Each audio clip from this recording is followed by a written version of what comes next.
ابھی کافی لوگ آنے باقی ہیں۔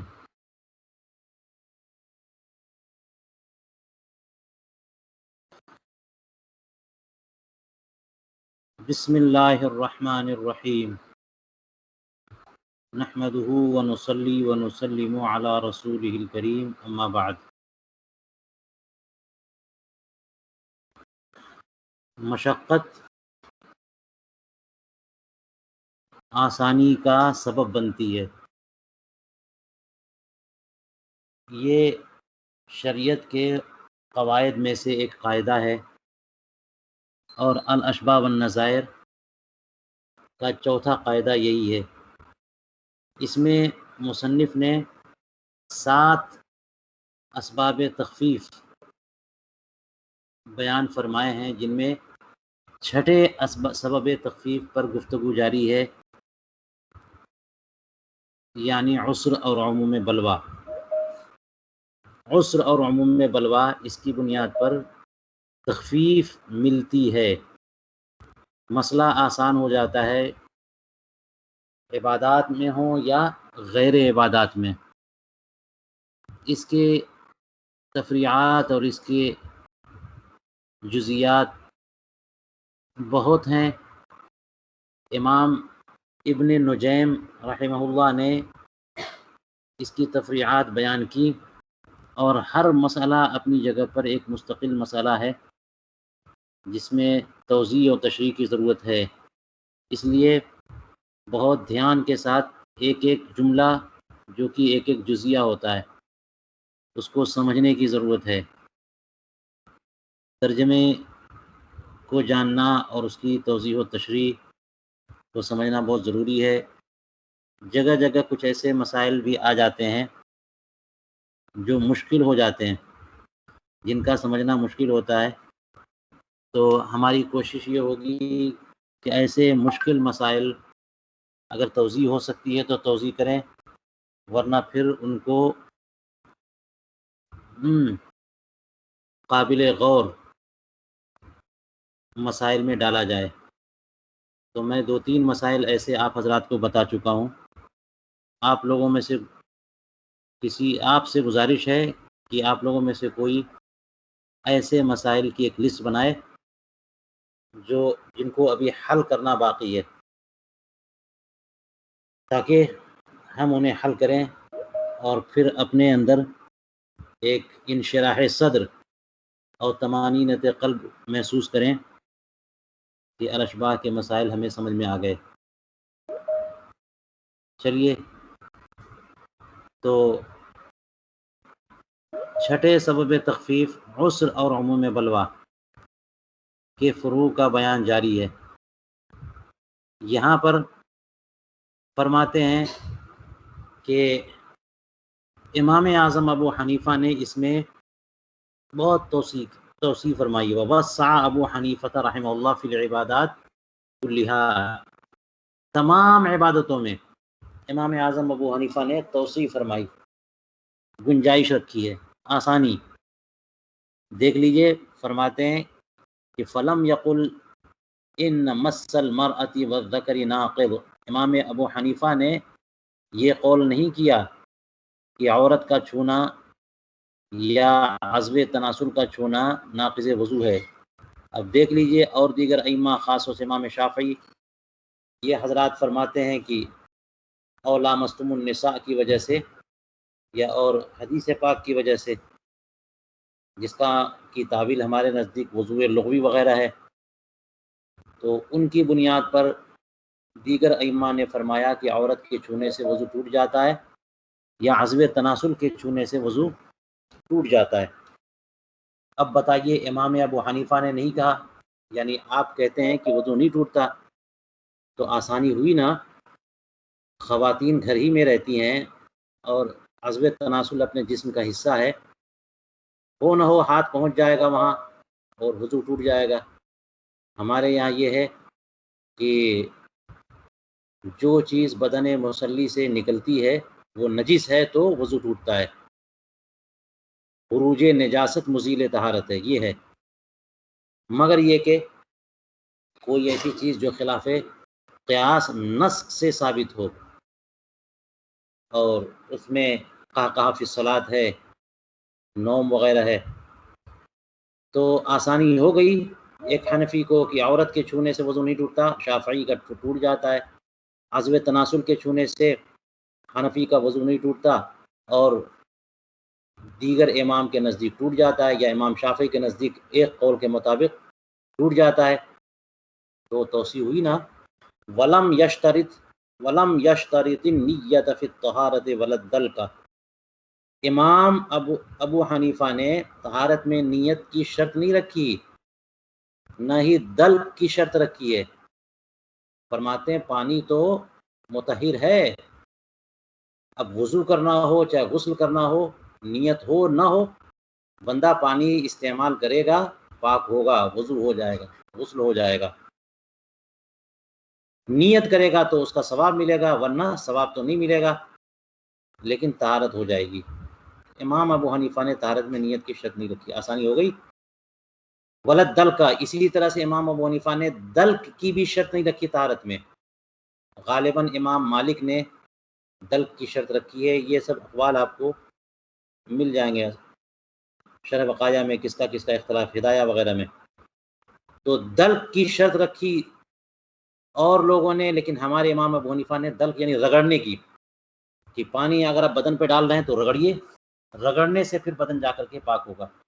ہمارے یہاں امام ابو حنیفہ نے دلک کی شرط نہیں رکھی طہارت میں۔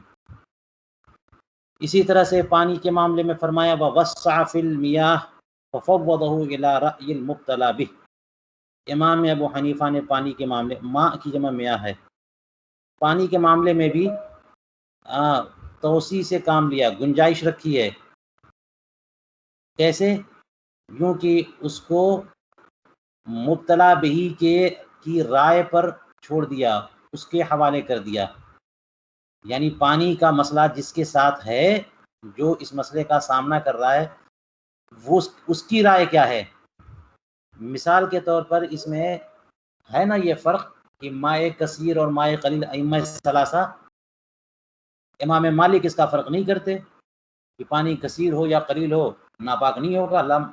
ان الماء طہور لا ينجسه شیء، حدیث پاک کی بنیاد پہ فرماتے ہیں قلیل ہو یا کثیر ہو، کچھ بھی پڑ جائے پانی ناپاک نہیں ہوگا جب تک کہ اس کا نجاست کا اثر ظاہر نہ ہو۔ یہ امام مالک کا قول ہے۔ باقی سارے لوگ جو ہے وہ قلیل و کثیر کا فرق کرتے ہیں، کہ اگر قلیل ہے اور نجاست پڑ گئی تو اثر ظاہر ہو نہ ہو پانی ناپاک ہوگا۔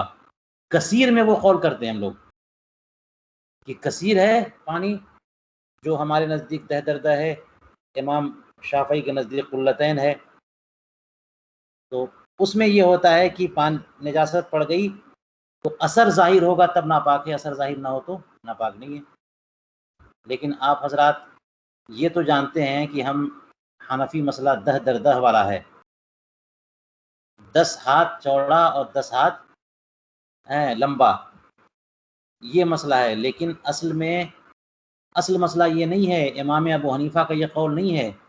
امام ابو حنیفہ اس معاملے میں، کثرت و قلت کے معاملے میں، مبتلا بہی کی رائے کے حوالے کرتے ہیں کہ جو بندہ وضو کرنے جا رہا ہے، اس کے سامنے ایک بڑا سا برتن ہے اور اس کو وضو کرنا ہے، اس میں کوئی نجاست پڑ گئی ہے، تو اب وہ پانی یا وہ برتن بڑا ہے یا چھوٹا ہے، پانی کثیر ہے یا قلیل ہے، مبتلا بہی کی رائے پہ چھوڑا ہے۔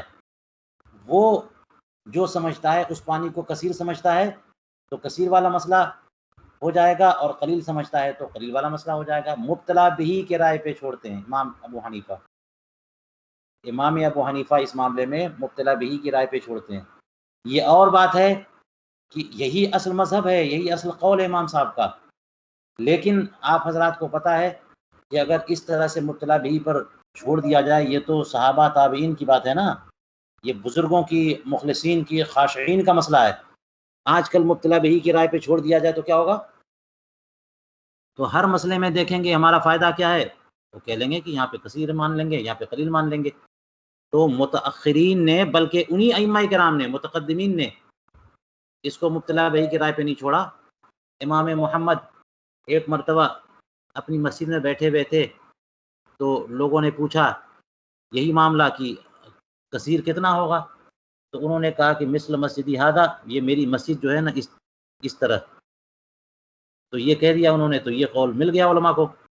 اب فٹافٹ لوگوں نے اس مسجد کو آپ ناپا ہر طرف سے، تو وہ 10 یعنی 10 بائی 10 مسجد تھی، چھوٹی سی۔ تو اس سے لوگوں نے نکالا کہ ایک امام مجتہد نے کہا ہے تو یہ ہے کثیر کی مقدار۔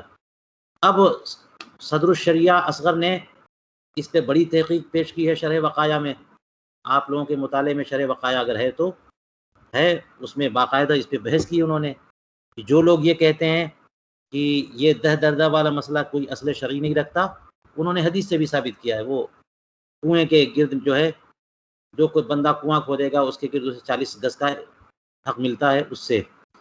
تو بہرحال اس بحث میں ہمیں نہیں پڑھنا ہے، کہنا یہ ہے کہ دیکھیے اصل جو قول ہے مذہب کا، ہمارے امام صاحب وہ اس سلسلے میں کتنی توسیع فرماتے ہیں۔ وہ فرماتے ہیں کہ جس کا مسئلہ ہے وہ اس کی جو رائے ہوگی اس کے حساب سے ہو جائے گا، تو آسانی ہو گئی۔ فرماتے ہیں ولم یشترط مقارنۃ النیۃ للتکبیر، امام ابو حنیفہ نے نیت کا تکبیر سے ملا کر کرنا اس کی شرط نہیں رکھی۔ نیت شرط تو ہے نماز کے لیے، نیت بھی ضروری ہے، تکبیر بھی ضروری ہے، اور نیت کے بارے میں آپ پہلے پڑھ چکے ہیں کہ نیت کی اصل نیت جو ہے نا وہ مقارن ہونی چاہیے، جب عمل آپ کر رہے ہیں اسی سے بالکل متصل ہو، لیکن اس قدر اتصال بعض معاملات میں مشکل ہو جاتا ہے اتنا اتصال، تو اس لیے امام ابو حنیفہ نے کہہ دیا کہ نہیں، مقارن ہونی تو چاہیے لیکن شرط نہیں ہے، اگر پہلے بھی نیت کر لی تو نیت مان لی جائے گی۔ نماز کی نیت، اس کا باقاعدہ مسئلہ گزرا کہ کوئی بندہ نماز کے لیے وضو کرنے جا رہا ہے اور نیت ہے نماز کی، اور وضو کر لیا اور سیدھے آ کر کے نماز شروع کر دی، تو وہی شروع والی نیت کافی ہے اس نماز کے لیے، جب تک کہ کوئی فصل اجنبی مشی الاقدام کے علاوہ کوئی فصل اجنبی بیچ میں نہ آ جائے۔ تو پتہ چل گیا کہ نیت اصلاً تو تکبیر سے متصل ہونی چاہیے، لیکن اگر تھوڑی سی پہلے بھی ہو گئی تو نیت جو ہے وہ کام کر جاتی ہے۔ ہاں یہ ہے کہ تکبیر کے بعد نیت، نماز شروع ہونے کے بعد اگر بندہ نیت کرے گا وہ نیت نہیں چلے گی، روزے میں چلتی ہے وہ نہیں چلے گی۔ تو امام ابو حنیفہ نے نیت کا کی مقارنت کو شرط قرار نہ دیا۔ کیوں؟ وجہ تو بتا دی کہ اس میں بھی توصیف فرمائی، آسانی ہے کہ اگر یہ کہہ دیا جائے کہ نیت وہی معتبر ہوگی جو تکبیر سے متصل ہو، تو کبھی کبھی بندہ پریشان ہو جائے گا، اس وقت تکبیر کا وقت ہو گیا ہے اور حضور قلب ہو ہی نہیں رہا ہے، یا بھول گیا یا کچھ ایسی چیز ہو گئی۔ فرماتے ہیں اور دیکھیے امام ابو حنیفہ کی توسیعات اور تخفیفات، فرماتے ہیں ولم یعین من القرآن شیئا حتی الفاتحۃ عملا بقولہ تعالی فاقرؤوا ما تیسر من القرآن، امام ابو حنیفہ نے قرآن مقدس سے کسی چیز کی تعیین نہیں فرمائی کہ یہی پڑھنا ہوگا۔ امام شافعی نے تو کر دی، دیگر ائمہ کرام نے تو کر دی، لا صلاۃ الا بفاتحۃ الکتاب، حدیث پاک کی بنیاد پہ کہا سورہ فاتحہ پڑھنا فرض ہے، سورہ فاتحہ کے بغیر نماز نہیں ہوگی۔ تو جو بندہ آج ہی مسلمان ہوا ہے اسے تو سورہ فاتحہ نہیں یاد ہے، پریشانی ہوئی کہ نہیں ہوئی اس کو؟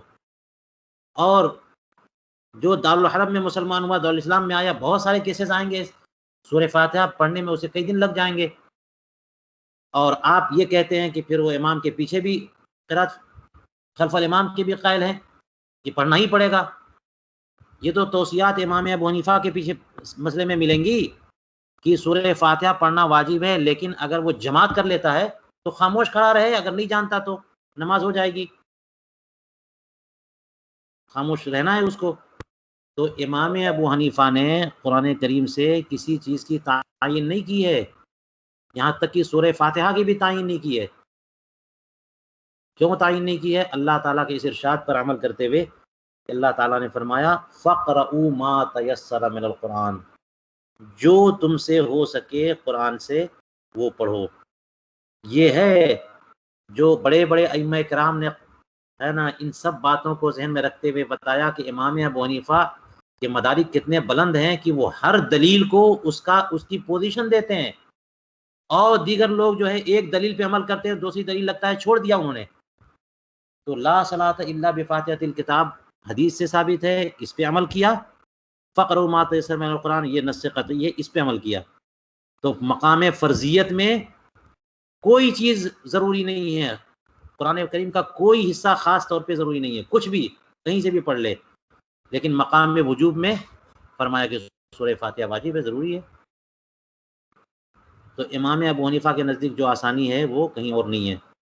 فرماتے والتعیین بحیث لا یجوز غیرہ عسر، اور اس طرح سے متعین کر دینا کہ اس کے بغیر درست ہی نہ ہو. جیسا امام شافعی نے کہا کہ سورہ فاتحہ کے بغیر نماز ہوگی ہی نہیں، اس طرح سے آپ تعین کریں گے تو یہ تعین مشکل ہوگی کہ نہیں ہوگی؟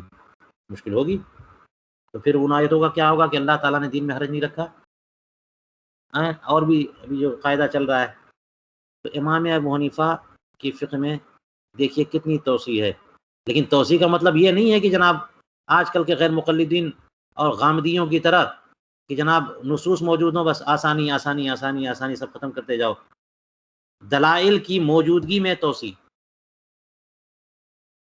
فرماتے ہیں وَأَسْقَطَ الْقِرَاءَةَ عَنِ الْمَأْمُومِ، اور دیکھ لیجئے امام ابو حنیفہ کی طرف سے توسیعات، گنجائشیں، آسانیاں. امام ابو حنیفہ نے رحمہ اللہ مقتدی سے قرات کے تقاضے کو ساقط کر دیا، قرات کو ساقط کر دیا. مقتدی قرات نہیں کرے گا. امام شافعی وغیرہ نے رکھا ہے. تو دیکھیے قرات کرنا یہ ایک ذمہ داری ہے، لیکن اس ذمہ داری کو ہٹا دیا تو کتنی آسانی ہو گئی. اب مقتدی کے پیچھے لوگ کھڑے ہیں، خاموش کھڑے ہیں، آرام سے کھڑے ہیں. آرام ہے کہ نہیں ہے؟ بل منعہ منہا شفقتا علی الامام دفعا للتخلیط عنہ کما یشاہد بالجامع الازہر. بلکہ ایسا نہیں ہے کہ صرف قرات کو ہٹا دیا ہے، قرات کو ساقط کر دیا اور مباح کر دیا ہوگا چلو پڑھ بھی سکتے ہو، ضروری نہیں ہے. نہیں، منع کیا ہے. امام ابو حنیفہ نے قرات کو، مقتدی کو قرات سے منع کیا ہے، منہا قرات سے منع کیا ہے. شفقتا علی الامام، یعنی ایک تو آسانی ہو گئی مقتدی پر کہ اب اسے پڑھنا نہیں ہے. لہٰذا اگر کسی کو ٹونسل کی بیماری ہے یا منہ تھک گیا ہے یا پھنسی نکل گئی ہے منہ میں، زبان میں جو ہے نا چھالے پڑ گئے ہیں، تو نماز کا کتنی آسانی ہو جائے گی. وہ ساری نمازیں جماعت سے پڑھے، یہاں تک کہ نفل نماز بھی جماعت سے پڑھے، وہ سنتیں بھی جو کسی کے پیچھے اقتدا کر لے. شافعی کے لیے تو پریشانی ہو جائے گی، تلاوت کرنی پڑے گی اسے. تو اس میں مقتدی کو جو آسانی ہے، ساتھ ہی ساتھ امام کے لیے بھی شفقت ہے، امام پر بھی شفقت ہے. امام پر شفقت کیسے ہے؟ دفعا للتخلیط عنہ، کہ امام پر قرات خلط ملط نہ ہو جائے، اس تخلیط کو دور کرنے کے لیے. جب امام تلاوت کر رہے ہیں اور ساتھ میں پیچھے مقتدی وہ لوگ بھی تلاوت کرنا شروع کر دیں، تو اب بتائیے امام کا کیا حال ہوگا. کبھی کبھی ایسا ہوتا ہے کہ امام صاحب تلاوت کر رہے ہوتے ہیں، ساتھ میں لوگ ہنسنے لگتے ہیں تو پریشانی ہو جاتی ہے. کبھی کبھی ایسا ہوتا ہے کہ مسجد سے باہر جو ہے مائکرو فون سے وہ گانا بجانا، کوئی جلوس آنے لگتا ہے، کچھ اور سب چیزیں چلنے لگتی ہیں، پروگرام محفلیں ہوتی ہیں، تب پریشانی ہونا شروع ہو جاتی ہے. تو تخلیط تو ہے. اب آپ یہ کہیے کہ ٹھیک ہے پیچھے کوئی تلاوت کر رہا ہے تو وہ تو ہلکے میں تلاوت کر رہا ہے نا، تو ہلکے میں تلاوت کرنے کی حد تو یہ ہے کہ کم سے کم اس طرح تلاوت کرنی ہے کہ وہ خود آواز سن سکے. تو سائیں سائیں کی آواز تو آئے گی. آپ دیکھ لیجئے سارے لوگوں کو کہہ دیا جائے کہ سارے کے سارے لوگ آمین پڑھیں یا آمین کریں، آمین پڑھتے ہیں سب لوگ. تو جب آہستہ آواز میں بھی سارے کے سارے لوگ پڑھنا شروع کریں گے تو کچھ ہاؤں ہاؤں کی آواز ہوتی ہے اور وہ امام کو ڈسٹرب کرے گی، بالکل ڈسٹرب کرے گی. امام ابن نجیم مصری نے جامعہ ازہر کی مثال بھی دی ہے. یہ جامعہ ازہر میں ایسا مشاہد ہے، اتنا بڑا مجمع جامعہ ازہر، جو آج کل جامعہ ازہر ہے اس کی تاریخ معلوم کیجئے تو اندازہ ہوگا. بیسیکلی وہ مسجد ہے، وہ جامعۃ الازہر نہیں ہے، الجامع الازہر ہے. جامعۃ کہہ دیتے ہیں لوگ، وہ الجامع الازہر، یعنی اس نام سے ایک جامع مسجد ہے، وہ جامع مسجد ہے، اور پھر وہیں پہ تعلیم کا سلسلہ شروع ہوا اور ہوتے ہوتے یہاں تک پہنچا۔ تو جامع ازہر میں یہ چیز مشاہد ہے کہ سارے کے سارے لوگ جب تلاوت کرنا شروع کر دیتے ہیں تو امام کی حالت جو ہے وہ ادھر ادھر ہونے لگ جاتی ہے اور امام بھولنا شروع کر دیتے ہیں۔ تو خود رسول کریم علیہ الصلوۃ، ابھی تو دلائل کی تو بات ہی نہیں کر رہے ہیں نا، یہ تو صرف بتا رہے ہیں کہ امام ابو حنیفہ کے جو فیصلے ہیں جو قرآن و حدیث پر مبنی ہیں، وہ دیکھیں اس میں کتنی توصیات ہیں۔ خود رسول کریم علیہ السلام نے فرمایا مالی انازع القرآن، مجھ سے قرآن پڑھنے میں نزاع کیوں کیا جا رہا ہے؟ اس سے اندازہ ہوا کہ پیچھے والے تلاوت کریں گے تو امام کو پریشانی ہوگی۔ یہ پریشانی ایک حنفی امام کو نہیں ہوگی۔ اور چلیے فرماتے ہیں ولم یخص تکبیرۃ الافتتاح بلفظ، امام ابو حنیفہ کی توصیات کا بیان چل رہا ہے، کتنی آسانیاں ہیں۔ تو فرماتے ہیں کہ تکبیر افتتاح کو کسی لفظ کے ساتھ امام ابو حنیفہ نے خاص نہیں کیا، وَإِنَّمَا جَوَّزَهَا بِكُلِّ مَا يُفِيدُ التَّعْظِيمَ، امام ابو حنیفہ نے تو تکبیر افتتاح کو جائز قرار دیا ہے ہر اس جملے، ہر اس لفظ سے جو تعظیم کا افادہ کرے۔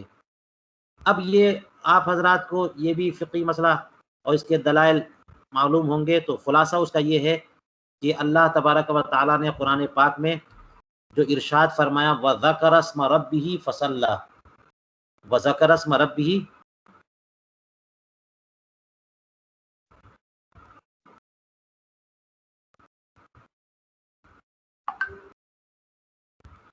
کہ اپنے رب کا نام لیا اور نماز پڑھی، تو یہ ایک آیت کریمہ آ گئی۔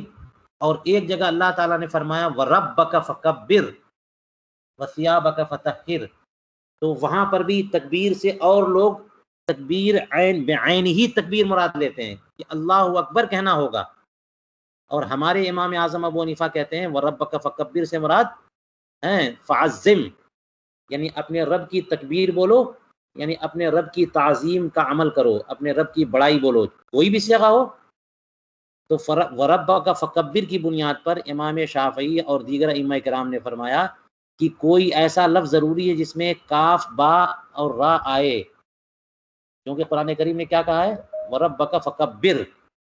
ہمارے امام صاحب نے کہا کہ وَرَبَّكَ فَكَبِّرْ کہا ہے تو دوسری جگہ وَذَكَرَ اسْمَ رَبِّهِ فَصَلَّى بھی تو کہا ہے کہ رب کا ذکر ہونا چاہیے، چاہے کس الفاظ میں ذکر ہو جائے۔ اور فکبر کے بارے میں فرمایا کہ قرآن کریم نے تکبیر کا لفظ جو ہے نا تعظیم، بڑائی، اس کے لیے بھی تو بولا ہے، سورہ یوسف میں اس کا ذکر آیا۔ تو اس لیے فرماتے کہ تکبیر سے مراد لفظ تکبیر نہیں ہے، تکبیر سے مراد اللہ تعالیٰ کی بڑائی، اس کی عظمت، اس کی کبریائی کا اظہار، چاہے جن الفاظ میں ہو سکے۔ اس لیے اگر حنفی امام ابو حنیفہ کہتے ہیں اللہ اکبر کے ذریعے تکبیر کہنا یہ واجب ہے لیکن فرض نہیں ہے، دوسرے الفاظ اللہ اجل، اللہ اعظم، ان الفاظ سے بھی کوئی اگر تکبیر کہتا ہے تو تکبیر ہو جائے گی۔ تو کسی خاص صیغے کے ساتھ تکبیر افتتاح کو امام ابو حنیفہ نے خاص نہیں کیا، بلکہ تکبیر افتتاح کو جائز قرار دیا ہر ایسے صیغے سے جو تعظیم کا افادہ کرے۔ کوئی اللہ اکبر کے بجائے اللہ اعظم کہے، نماز ہوگی کہ نہیں ہوگی؟ شافعی حضرات کیا بولیں گے؟ نہیں ہوگی، کیونکہ اللہ اکبر کہنا تھا۔ ہمارے یہاں کیا نماز ہو جائے گی؟ اب بتائیے آسانی ہے کہ نہیں ہے؟ کبھی کبھی کوئی لفظ، اب آسانی دیکھیے، کچھ لوگ تتلے ہوتے ہیں نا، تتلے، خیر تتلے کو تو آپ سائڈ میں کوئی موقع دے دیں گے، ایسا کبھی کبھی ہوتا ہے کہ راہ نہیں نکل پا رہی ہے نا، تو وہ اکبر بولنے کے لیے پتہ نہیں کیا بول دے گا۔ تو امام ابو حنیفہ کے نزدیک اچھا تلفظ کے بہت مسائل ہوتے ہیں بہت سارے لوگوں کو، تو کسی سے اگر نہیں ہو پا رہا ہے تو وہ اللہ اجل بول دے، اللہ اعظم بول دے، کوئی بھی صیغہ بول دے، اس میں تعظیم ہونی چاہیے، صیغے میں ہو جائے گی۔ آسانی کہاں ہوئی؟ امام ابو حنیفہ کے قول میں ہوئی۔ وَأَسْقَطَ نَظْمَ الْقُرْآنِ عَنِ الْمُصَلِّ فَجَوَّزَهُ بِالْفَارْسِ تَيْسِيرًا عَلَى الْخَاشِعِينَ، فرماتے ہیں کہ امام ابو حنیفہ نے نمازی سے نظم قرآن ساقط قرار دیا اور فارسی میں بھی قرات کو جائز قرار دیا تاکہ خاشعین پر آسانی ہو جائے۔ اس مسئلے کو آپ حضرات نے پڑھ لیا ہوگا بعض کتابوں میں، خاص طور سے نور الانوار کے شروع میں اس کا تذکرہ ہے اور جگہوں پر بھی۔ تو یہ جو کہا گیا کہ امام ابو حنیفہ نے فرمایا کہ امام ابو حنیفہ کے نزدیک نظم اور معنی دونوں کے مجموعے کا نام قرآن ہے، اس لیے معنی قرآن بھی قرآن ہے۔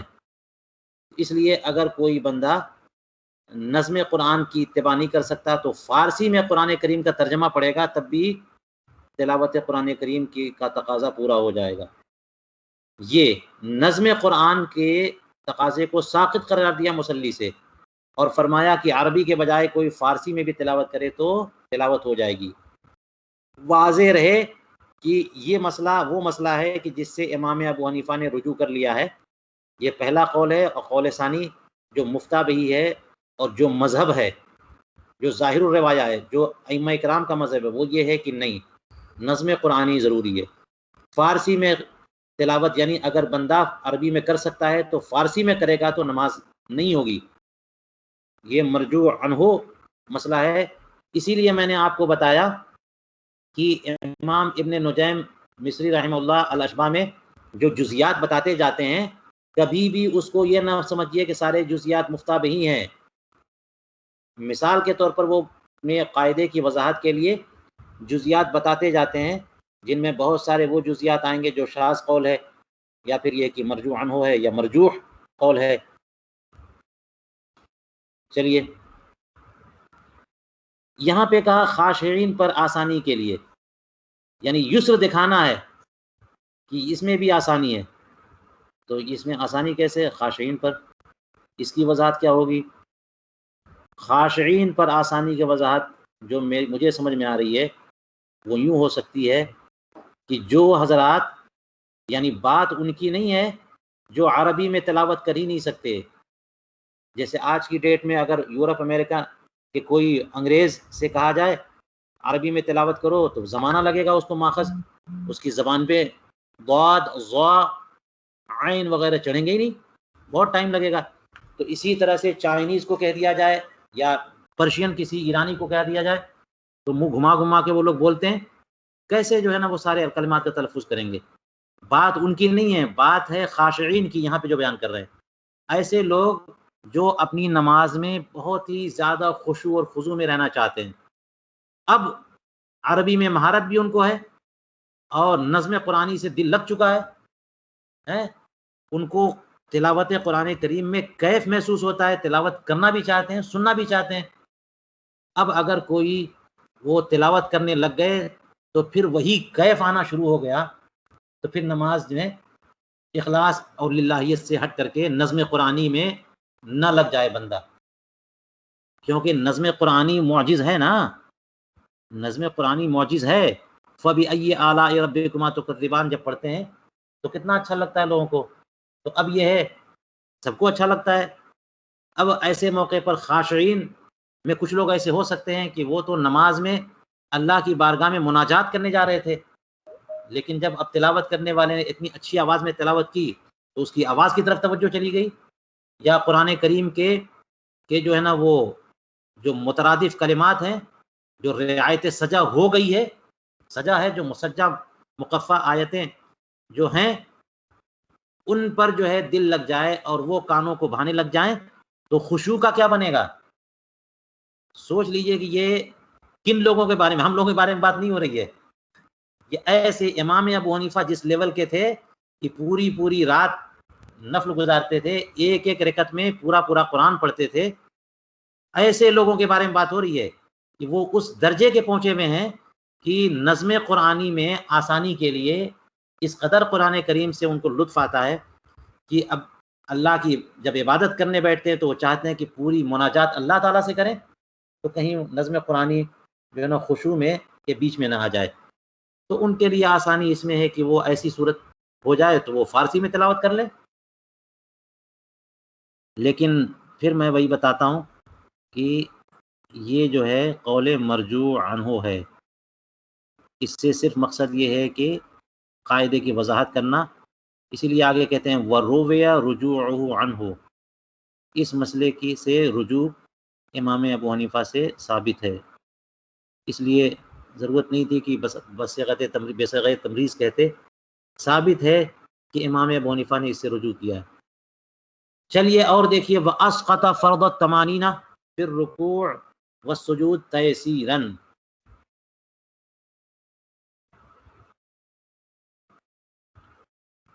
امام ابو حنیفہ نے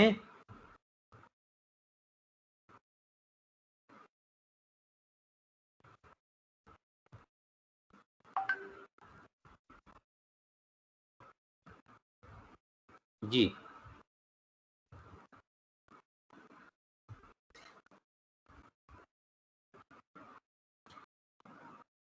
رکوع اور سجود میں طمانینت کے فرض کو ساقط قرار دیا آسانی کے لیے۔ آپ کو پتا ہے نا، جیسے ایک حدیث پاک ہے، نور الانوار میں ساری بحثیں آپ نے پڑھ لی ہوں گی، کہ امام شافعی وغیرہ یہ فرماتے ہیں کہ طمانینت فی الرکوع جو ہے اور سجود یہ فرض ہے، امام ابو حنیفہ نے کہا کہ واجب ہے۔ وہ ایک صحابی کو رسول کریم علیہ السلام نے وہ فٹافٹ انہوں نے نماز پڑھی تھی، تو آپ نے فرمایا کہ سب فصلی فإنک لم تصلی والی بات۔ تو دیکھیے طمانینت جو ہے یہ ضروری ہے، لیکن امام ابو حنیفہ نے اسے فرض نہیں قرار دیا، اسے واجب قرار دیا، تو آسانی ہو گئی نا۔ کوئی جلدی جلدی نماز پڑھے اور 3 تسبیح کی مقدار جو ہے وہ رکوع اور سجود میں نہ رہ سکے، تب بھی کم سے کم اتنا ہوگا کہ اس کی نماز واجب الاعادہ تو ہوگی، لیکن فرضیت تو ساقط ہو جائے گی۔ یہ توسیع اور آسانی ملی امام ابو حنیفہ کی فقہ میں۔ وَأَسْقَطَ لُزُومَ التَّفْرِيقِ عَلَى الْأَصْنَافِ الثَّمَانِيَةِ فِي الزَّكَاةِ وَصَدَقَةِ الْفِطْرِ، اسی طرح سے امام ابو حنیفہ نے زکوٰۃ اور صدقہ فطر کے مسئلے میں 8 قسم کے لوگ جو ہیں ان پر تفریق کو ساقط قرار دیا۔ انما الصدقات للفقراء والمساکین، پوری آیت سورہ توبہ میں غالباً ہے۔ 8 لوگوں کا ذکر فرمایا ہے، مؤلفۃ القلوب کا، غارمین کا، وفی الرقاب وابن السبیل، 8 لوگوں کا ذکر فرمایا، جن میں سے ہمارے فقہا فرماتے ہیں کہ مؤلفۃ القلوب جو ہے سبب اور علت کے مفقود ہونے کی بنیاد پر وہ ساقط ہیں، تو باقی 7 تو ہیں۔ تو باقی ائمہ کرام فرماتے ہیں کہ 8 کا ذکر ہے تو 8 کو دینا پڑے گا، کیونکہ لام استحقاق کا ہے۔ ہمارے امام صاحب فرماتے ہیں کہ لام مصرف کیا ہے، وہاں پر یہ استحقاق نہیں بتایا، استحقاق بتایا تو 7 کو دینا پڑے گا، جس کو نہیں دیں گے اس کا حق مارا۔ ان لوگوں نے کہا، اور ہم کہتے ہیں کہ نہیں، امام ابو حنیفہ فرماتے ہیں کہ نہیں، وہ تو مصرف کا بیان ہے، تو مصرف کا بیان کہ یہاں خرچ کرو، یہاں خرچ کرو، یہاں خرچ کرو، تو اس کا مطلب کہیں ایک جگہ پہ خرچ کرو گے تو ہو جائے گا۔ تو اس لیے امام ابو حنیفہ نے اصناف ثمانیہ پر تفریق کو ساقط قرار دیا۔ صرف آپ فقیر کو دے دیجئے، صرف جو ہے نا گردن آزاد کرنے میں دے دیجئے، تو آسانی ہے نا۔ اب فقہ شافعی میں پتہ نہیں شافعی حضرات کیا کرتے ہیں، کیسے 8 کو لے کے آتے ہوں گے، ڈھونڈتے ہوں گے۔ آپ حضرات ذرا پتہ لگائیے، جہاں پہ شافعیہ ہیں ضروری ہے ان کی زکوٰۃ نہیں ادا ہوگی جب تک کہ 7 کو دیں گے نہیں، تھوڑا تھوڑا سب کو دینا پڑے گا۔ یہاں پر یہ ہے کہ نہیں، تفریق جو ہے وہ 8 قسموں پر تفریق، یعنی سب کو دینا یہ لازم نہیں ہے۔ یہ آسانی ہوئی۔ وجوز تاخیر النیت فی الصوم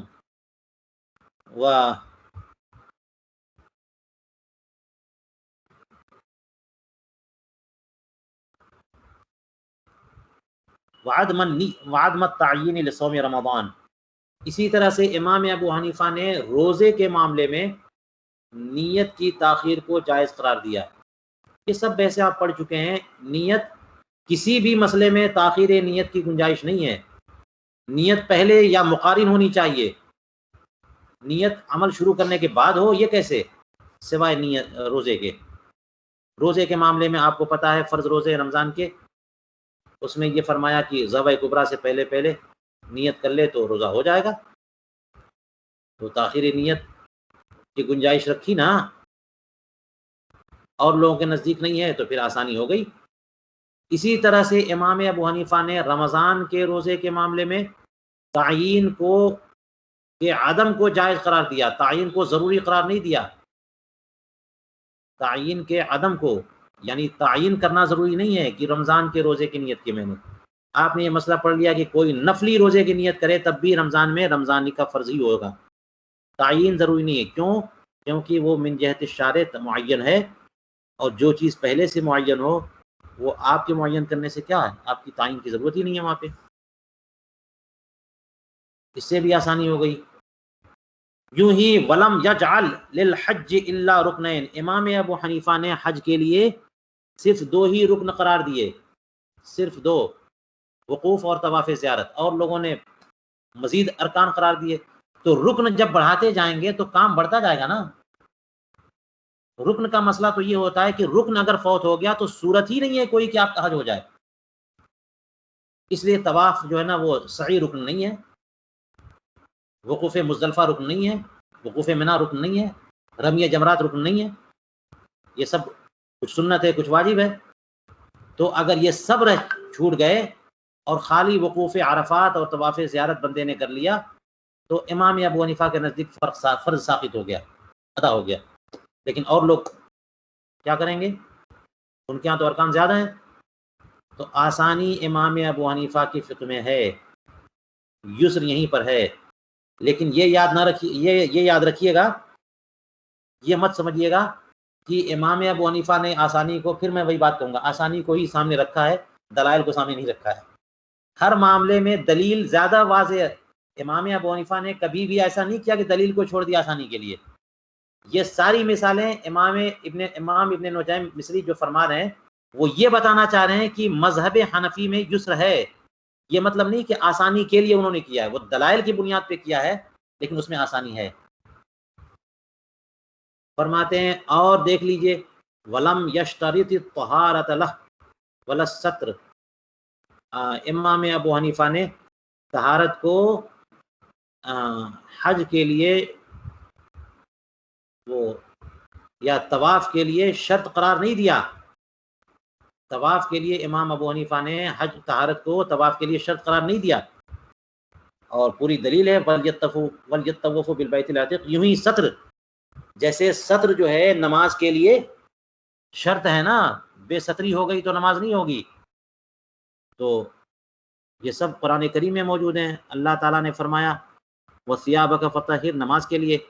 اسی طرح خُذُوا زِينَتَكُمْ عِنْدَ كُلِّ مسجد، یہ نماز کے لیے فرمایا زینت اختیار کرو. تو دلائل کی بنیاد پر امام ابو حنیفہ یہ فرماتے کہ طہارت چاہیے طواف کے لیے، ستر عورت چاہیے طواف کے لیے، مگر شرط کے طور پہ نہیں. اگر کسی سے کوئی غلطی ہو گئی اور بے ستری ہو گئی، یا اس کے پاس کپڑے ہی نہیں تھے، یا کسی بھی وجہ سے ستر کھلا رہ گیا اور اس طرح سے اس نے طواف کر لیا تو اس کا طواف ہوگا کہ نہیں ہوگا؟ فرضیت ادا ہو جائے گی. طہارت نہیں ہے، بے طہارت کے اس نے جو ہے نا طواف کر لیا، فرضیت ادا ہو جائے گی، آسانی ہو گئی. فرماتے ہیں وَلَمْ يَجْعَلِ السَّبْعَةَ كُلَّهَا أَرْكَانًا بَلِ الْأَكْثَرُ. اسی طرح سے امام ابو حنیفہ نے جو طواف میں 7 اشواط ہوتے ہیں، 7 چکر، 7 کو رکن قرار. طواف زیارت رکن تو ہے لیکن طواف کے 7 چکر رکن نہیں ہیں. ان میں سے اکثر لگا دے گا تب بھی، یعنی اسی لیے فرمایا 4 لگا لیا، 4 بار گھوم گئے خانہ کعبہ کے گرد جو ہے کر لیا تو اکثر ہو گیا. اب اگر مجبوری آ گئی، کسی وجہ سے نہیں کر پایا تو صدقہ دے دے اور 3 جو ہے نا وہ معاف ہو جائیں گے. تو اکثر اشواط کر لے گا تو رکن ادا ہو گیا. 7 کے 7 کرنا ضروری نہیں ہے، کرنا ہے ضرور لیکن رکن کی حیثیت سے نہیں. بل الاکثر، بلکہ اکثر کو رکن قرار دیا. اور دیکھیے فرماتے ولم یوجب العمرہ فی العمر، اور امام ابو حنیفہ نے عمرہ کو پوری زندگی میں واجب نہیں قرار دیا. جی حج جو ہے حجۃ الاسلام فرض ہے لیکن عمرہ فرض نہیں ہے، عمرہ واجب بھی نہیں ہے، عمرہ سنت ہے. اور لوگ کہتے ہیں کہ عمرہ واجب ہے یا فرض ہے. تو قرآن کریم کوئی دلیل تو ملے. اللہ تبارک و تعالیٰ نے قرآن پاک میں جو فرمایا کہ وَأَتِمُّ الْحَجَّ وَالْعُمْرَةَ لِلَّهِ، وہ آیت خود دلیل ہے کہ وہاں پہ حکم اتمام کا ہے، عمرہ کرنے کا تو حکم نہیں ہے. جہاں پہ فرضیت کا حکم ہے وہاں صرف حج کا ذکر ہے. وَلِلَّهِ عَلَى النَّاسِ حِجُّ الْبَيْتِ مَنِ اسْتَطَاعَ إِلَيْهِ سَبِيلًا، حج کا ذکر ہے، عمرے کا ذکر نہیں ہے. اور جہاں پر حج اور عمرہ دونوں کا ذکر ہے وہاں پر اتمام کا حکم ہے. اتمام کا مطلب ہوتا ہے کہ بندہ جب شروع کر لے تو پھر بیچ میں روک نہیں سکتا، اب اسے مکمل کرنا ہوگا. تو عمرہ کوئی شروع کر دے گا تو پھر روک نہیں سکتا، اتمام واجب ہے. لیکن عمرہ بذات خود زندگی میں ایک بار بھی واجب ہو ایسا نہیں ہے. آسانی ہو گئی. کل ذالک للتیسیر علی المؤمنین، یہ سارے مسائل جو امام ابو حنیفہ کی طرف سے آئے وہ مومنین پر تیسیر کے لیے، یعنی تیسیر کا مفہوم بھی وہاں موجود ہے اور دلائل پر مبنی ہے. اسی طرح سے فرماتے وَمِن ذَلِكَ الْإِبْرَادُ بِالظُّهْرِ فِي شِدَّةِ الْحَرِّ، اسی قبیل سے ہے، یعنی جو آسانیاں ہیں امام ابو حنیفہ کی فقہ میں کہ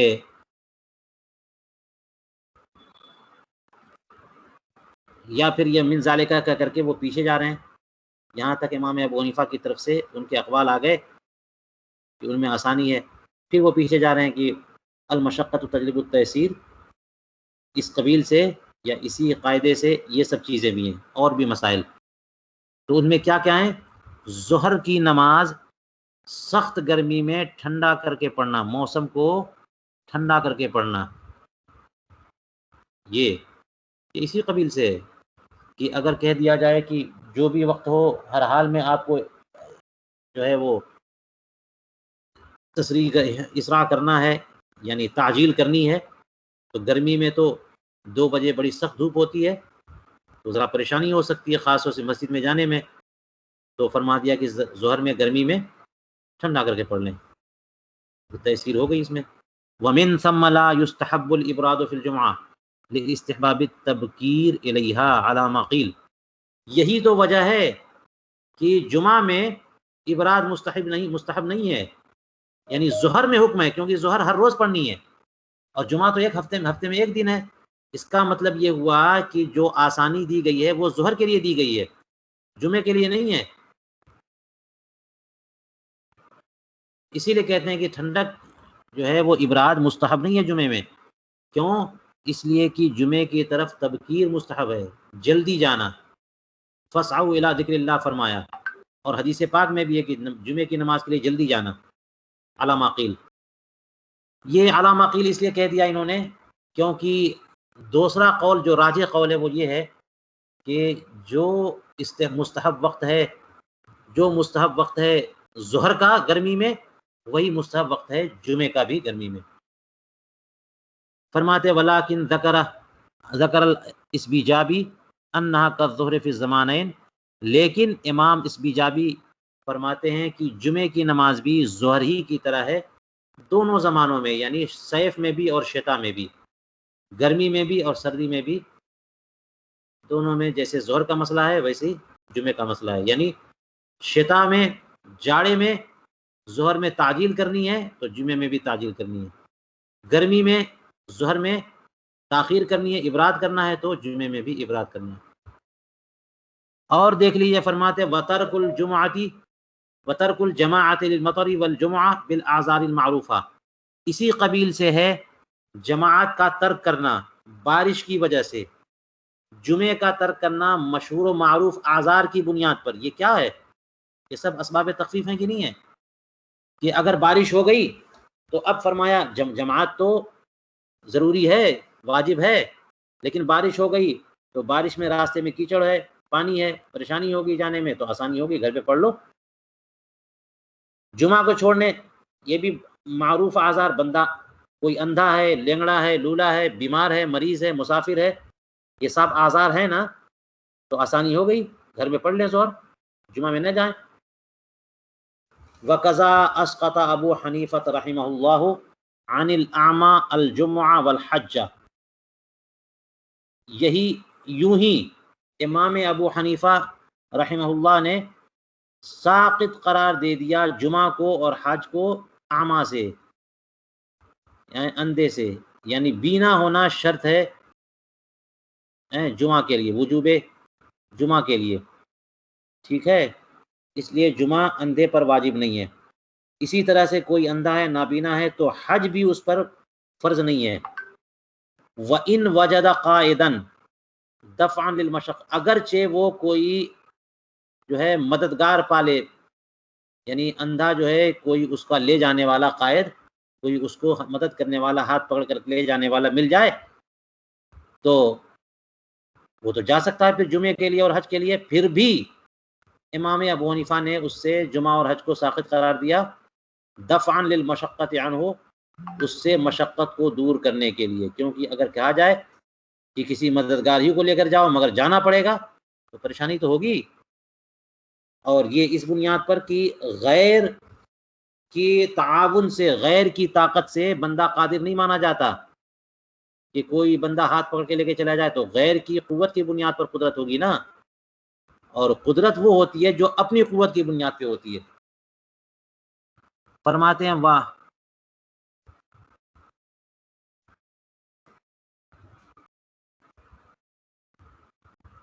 وعدم وجوب قضاء الصلوات على الحائض لتکررها، یوں ہی نمازوں کی قضا کا واجب نہ ہونا حائضہ پر. یہ بھی ایک مسئلہ دیکھ لیجئے کہ اس میں مشقت ہے تو آسانی اس میں ہے. کیوں؟ لتکررها، کیونکہ حیض جو ہے نہیں، نمازیں متکرر ہوتی ہیں، تو حالت حیض میں جو نمازیں چھوٹ گئیں، عورتوں سے پہلے تو یہ کہ نماز معاف ہے اور ان کی قضا بھی واجب نہیں ہے. نماز ساقط ہے اور قضا بھی واجب نہیں ہے، حالانکہ روزہ ساقط تو ہے لیکن قضا واجب ہے. تو وجہ کیا ہے؟ تکرر، کہ نمازیں بار بار ہر روز پڑھنی ہوتی ہے. روزہ ہر روز نہیں رکھنا ہوتا، مہینے میں سال میں ایک مہینہ، تو پورے سال میں ایک ہی بار تو یہ کیس ہوگا کہ 4-5 روزے چھوٹے، اور 11 مہینے موقع مل جائے گا ان کو رکھنے کا. لیکن خواتین کو اگر نماز قضا کرنے کا حکم آ جائے تو ہر ماہ 4-6 دن قضا کریں، اور پھر اگلے دن جو ہے وہ 5 ٹائم کی نماز بھی پڑھنا ہے، اور ان 5 روز 6 روز 10 روز کی نماز قضا بھی کرنی ہے، اور یہ ہر مہینے کرنا ہے ایسا. تو اب کوئی بندہ 5 نماز جو ہے پابندی سے پڑھ لے اس زمانے میں، وہی بات ہے، تو اس میں مشقت تو ہے تکرر کی بنیاد پر. بخلاف صوم، برخلاف صوم کے روزہ جو ہے اس کی قضا واجب ہوتی ہے، کیونکہ روزے میں تکرر نہیں ہے، سال میں ایک ہی بار 1 مہینے کا روزہ رکھنا ہوتا ہے. یہ سب آسانی والا معاملہ ہے. وہ بخلاف المستحاضہ لنذور ذالک، لنذور نہیں ہونا چاہیے، لنذور ذالک. اور برخلاف مستحاضہ کے کہ مستحاضہ جو ہے اگر وہ روزہ چھوڑتی ہے تو اس کو روزہ رکھنا پڑے گا، نماز چھوڑتی ہے تو نماز پڑھنی پڑے گی. لنذور ذالک، اس کے نادر ہونے کی بنیاد پر، کی وجہ سے، کیونکہ حیض جو ہے وہ عورت کی فطرت کا حصہ ہے، فطرت کا حصہ ہے، اسے آنا ہی آنا ہے. لیکن استحاضہ یہ نادر چیز ہے، یہ بیماری ہے، یہ کسی خاص لوگوں کو کے ساتھ یہ کیس ہوتا ہے، تو خاص لوگوں کے کیس کی بنیاد پر عام حکم تو نہیں آ سکتا. اس لیے اگر کوئی استحاضہ کی بنیاد پر روزہ چھوڑے تو اسے روزہ رکھنا پڑے گا، نماز چھوڑے تو نماز بھی پڑھنی پڑے گی. وسقوط القضاء عن المغمى عليه اذا زاد على يوم وليلة، اور اسی طرح سے آپ دیکھ لیجئے کہ مغمى علیہ، جو بندہ بے ہوش ہو گیا اس سے قضا ساقط ہے، جبکہ بے ہوشی 1 دن 1 رات سے زائد ہو جائے. کیا مسئلہ ہے کہ بندہ بے ہوش ہو گیا تو اگر 2-3 وقت کی نمازیں اس سے چھوٹ گئیں، بے ہوشی میں گزر گئیں، اب وہ ہوش میں آ گیا ہے تو وہ کیا کرے گا؟ ان نمازوں کی قضا کرے گا. لیکن کوئی بندہ کبھی کبھی جو ہے وہ بے ہوشی طاری ہوتی ہے کہ 3 دن 4 دن 1 ہفتہ جو ہے نا وہ اس سے ہوش آتا نہیں ہے، کوما میں لوگ چلے جاتے ہیں، مہینے جو ہے کوما میں رہتے ہیں، وہ خود بے ہوشی ہے. تو 1 دن سے زیادہ یعنی 24 گھنٹے سے زیادہ اگر بے ہوشی رہ گئی، بے ہوشی جاری رہی، تو پھر ان نمازوں کی قضا ساقط ہے. فرمایا اسی طرح سے وعن المریض العاجز عن الایماء بالراس، قضا ساقط ہے کس سے؟ اس مریض سے جو کہ سر سے اشارہ بھی نہیں کر سکتا. سر سے اگر اشارہ کر سکے تو اس کو کہا جاتا ہے کہ چلو تم لیٹ ہی کے پڑھ لو مگر نماز پڑھو. اب بندہ اتنا کمزور ہو گیا ہے کہ سر بھی نہیں ہلا سکتا، اشارہ نہیں کر سکتا، تو پھر فرما دیا کہ اس سے نماز ساقط ہے.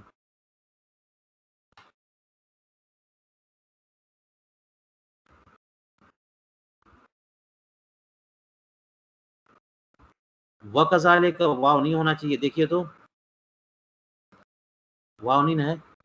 ہاں کذالک، میرے نسخے میں واو نہیں ہے. ہاں واو نہیں ہونا چاہیے. وَكَذَلِكَ نہیں، كَذَلِكَ عَلَى الصحیح، یعنی اس سے پہلے جو فرمایا اذا زاد علی یوم ولیلۃ، یہی معاملہ مریض عاجز کے بارے میں بھی ہے کہ ایسی بیماری کی سر سے اشارہ بھی نہ کر پائے، اگر یہ بیماری ایک دن ایک رات سے زائد ہو جائے تو اس سے نماز معاف ہے، اس پر بھی قضا جو ہے نا نمازوں کی قضا ساقط ہے. کذالک کا مطلب یہ ہوا. علی صحیح کا مطلب یہ ہوا کہ صحیح قول یہی ہے. اس صحیح کا مقابل کیا ہے؟ علامہ حموی نے بیان کیا ہوگا. فرماتے ہیں وجواز و صلاۃ الفرض فی السفینہ قاعدا مع القدرۃ علی القیام لخوف دوران الراس. یہ بھی ایک مسئلہ ہے آسانی والا کہ اس میں تیسیر ہے.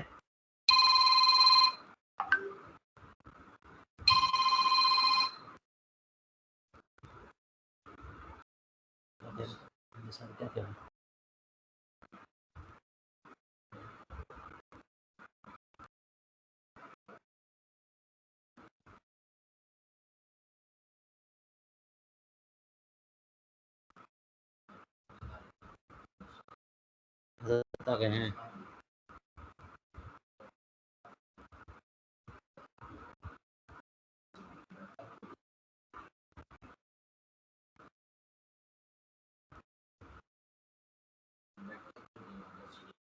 ٹھیک، تھوڑا سا مکمل کروں.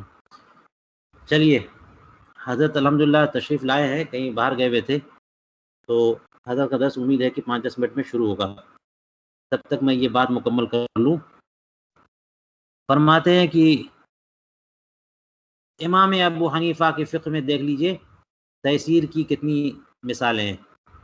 فرماتے ہیں کہ فرض نماز سفینے میں بیٹھ کر کے پڑھنا یہ جائز ہے قیام پر قدرت کے باوجود. آپ کو پتہ ہے کہ قیام رکن ہے، اور اگر قیام پر قدرت ہے تو بیٹھ کر کے کوئی فرض نماز واجب نماز نہیں ہوگی. لیکن قیام پر قدرت کے باوجود اگر بندہ پانی کے جہاز میں، ناؤ میں، سفینے میں سفر کر رہا ہے تو قیام پر قدرت کے باوجود آپ اجازت دیتے ہیں کہ بیٹھ کر کے نماز پڑھ لے. کس لیے؟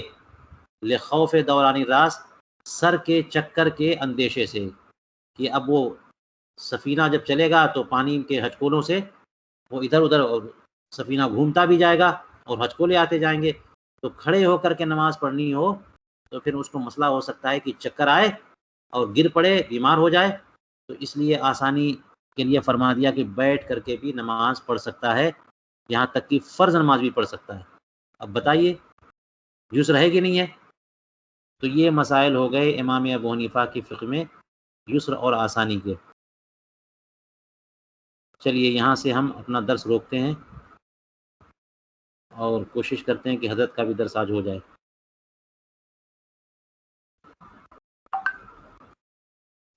وآخر دعوانا الحمد للہ رب العالمین.